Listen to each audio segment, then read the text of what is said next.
Okay, this is my second attempt at making this video. The first time I recorded it without sound somehow. So today's day two with Puck, and overall she's doing well. There's a couple things that I've noticed, some observations that I want to communicate to Ellie and Carolyn. So she has shown me some of the aggression behavior that the two of you have kind of described to me. And I'm starting to see a pattern. It's early yet, she hasn't even been here for 24 full hours yet. So like I'm still learning. There's still more to learn.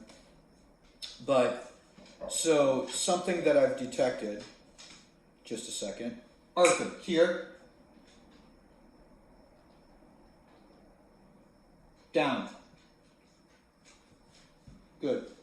It's Arthur. He's trying to get at his toys, and he just nose nudges his crate to let me know that I should get a toy for him, and I don't like it.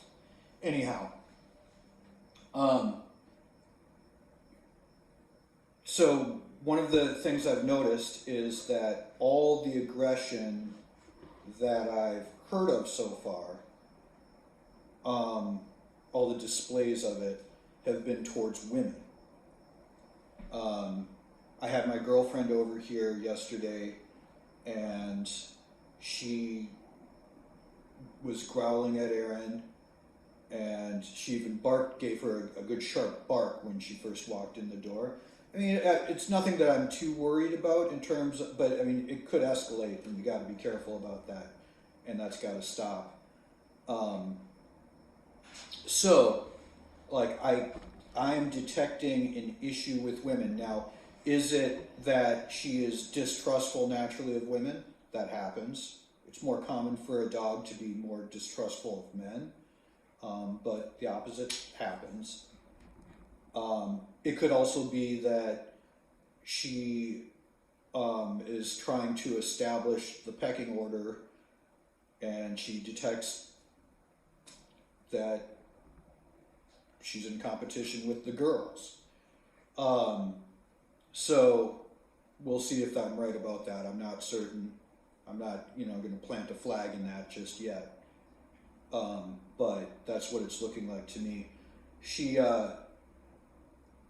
really what I'm detecting is an underlying brattiness that needs to be dealt with. And I mean, don't get me wrong. She's a good dog. I'm not trying to say anything else. She's a good dog. She's a good-natured dog, and I'm looking. Yeah, she's going to get better. But I can tell that she's used to living in an environment where she gets her way, and that's not going to fly around here. It's going to be really regimented, and she's going to do things my way because that's the way it is.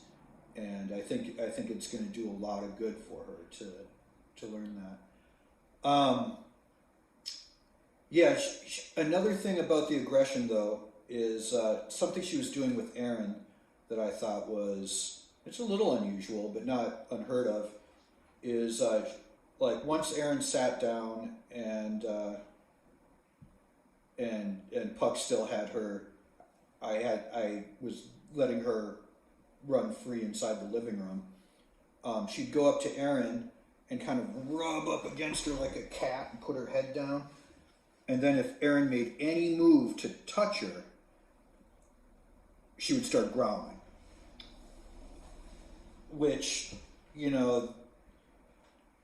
it could mean a couple things. It could just be that, like, I'm asserting some dominance over you, like I'm trying to show you, like, I'm in charge. Or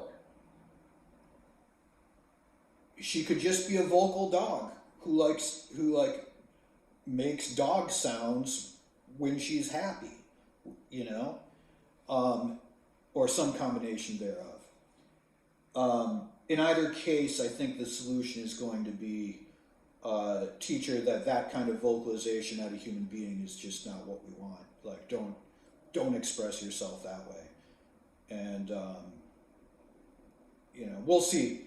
I'll see where this goes. Like, dogs make sounds. We can't expect them to be completely silent, So what I'm thinking is,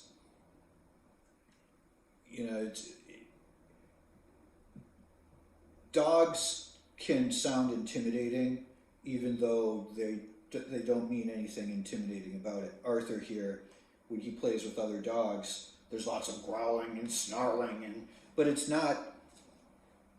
I mean, it's not. There's no bad intentions. There's nothing about it. He's just a field-bred Springer Spaniel.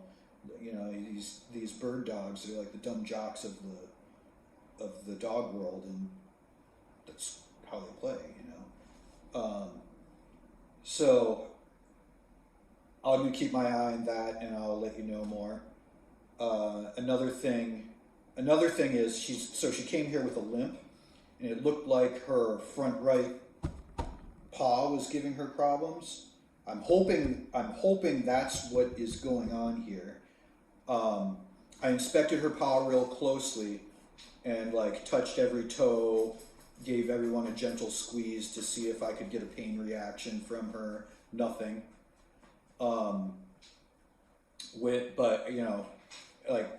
My concern is she's got a shoulder issue or an elbow issue.